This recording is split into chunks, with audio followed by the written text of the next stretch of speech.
Você sabia que o trauma pode literalmente mudar o nosso cérebro? E aquela sensação de se sentir fora do corpo, que chamamos de despersonalização, pode ser considerada a essência do trauma?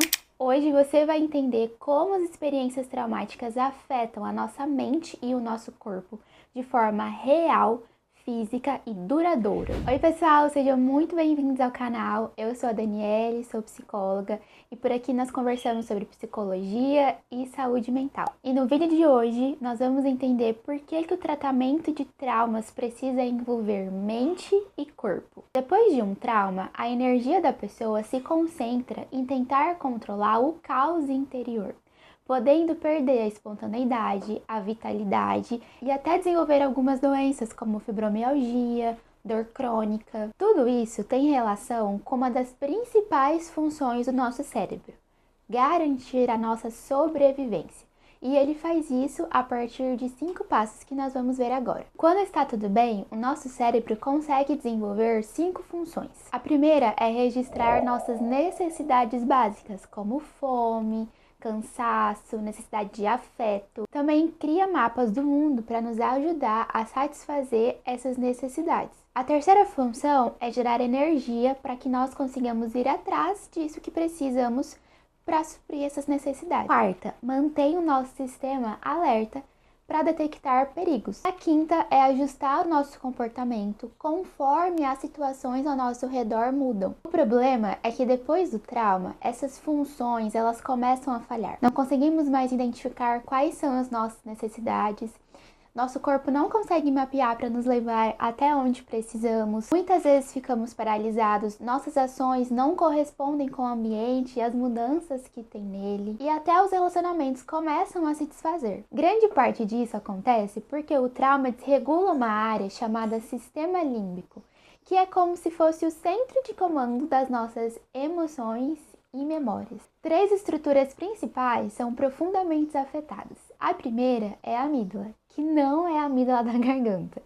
A amígdala funciona como um detector de ameaças. A gente pode imaginar ela como um detector de fumaça. Depois do trauma, ela fica tão sensível que dispara até quando não tem fogo. E o resultado é que a pessoa fica em alerta constante, como se o perigo ainda estivesse presente. A segunda estrutura é o hipocampo. Ele é quem organiza as nossas memórias, mas após o trauma, ele perde o volume e as lembranças ficam fragmentadas, confusas e difíceis de encaixar dentro de um espaço de tempo. Por isso, memórias traumáticas parecem sempre vivas e atuais e algumas vezes um pouco confusas, sem entender o que aconteceu primeiro. Isso pode acontecer também. A terceira estrutura é o córtex pré-frontal. Ele é o centro executivo. É como se fosse o CEO do nosso cérebro. Entre as suas funções está a tomada de decisão, a regulação emocional. No trauma, a sua atividade diminui, como se tivesse tirado férias no pior momento, podendo levar a pessoa a uma dificuldade de se concentrar ou de regular suas emoções. Quando nós enfrentamos um perigo, o corpo, ele aciona o que chamamos de resposta ao estresse. É como apertar um botão de emergência onde ficamos mais alerta, o coração dispara, ficamos prontos para lutar ou fugir e nesse momento o corpo também libera adrenalina e cortisol. Isso é ótimo quando nós estamos frente a um perigo e precisamos ser ágeis, precisamos escapar. Por exemplo, quando tem um carro vindo em nossa direção, ou tem um animal que está querendo nos atacar. Mas no trauma, o botão fica preso no on, fica sempre ligado. E o corpo vive como se estivesse diante de um perigo 24 horas por dia. É como tentar relaxar quando o alarme não para de tocar. E quais são os efeitos disso? Pode ser que essa pessoa apresente reações automáticas e muitas vezes desproporcionais àquela situação. Flashbacks, lembranças que algumas vezes podem ser piores do que o trauma em si. Também pode apresentar dissociação, quando a memória ela se fragmenta em pedaços soltos, ou a despersonalização, que é a sensação de estar fora do corpo. E no extremo oposto, a apatia, quando a pessoa parece anestesiada. Essa é uma demanda que inclusive pode e acontece de chegar nos consultórios, porque, por exemplo, a pessoa perdeu um ente querido, mas ela não conseguiu se emocionar, é como se ela não sentisse nada.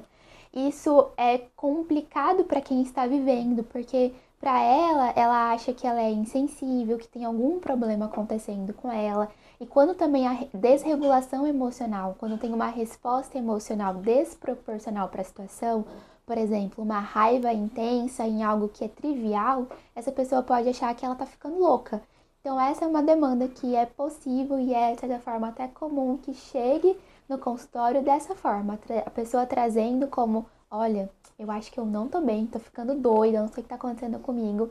Mas quando a gente vai verificar, é uma resposta a esse sistema que está em alerta o tempo todo. As memórias ligadas ao medo, elas são muito especiais. O cérebro grava essas memórias de forma rápida e duradoura. É por isso que uma criança, por exemplo, ao levar um choque quando encosta em um fio, dificilmente vai repetir esse comportamento, porque aquela memória de encostar no fio foi conectada, foi ligada com a sensação, com o sentimento de medo, e o cérebro guardou essa informação de forma mais especial. No trauma, esse mecanismo funciona de forma distorcida. A pessoa tem dificuldade de se sentir viva no presente, então o cérebro busca o passado, mesmo que esse passado esteja repleto de memórias muito negativas e difíceis. E é por isso que a mente insiste em voltar ao passado. E aqui entra um conceito importante: a reconsolidação da memória. Esse processo acontece quando a memória ela é evocada e ela passa novamente por um processo de estabilização. Isso permite que essas memórias que passaram pela reconsolidação se tornem estáveis novamente.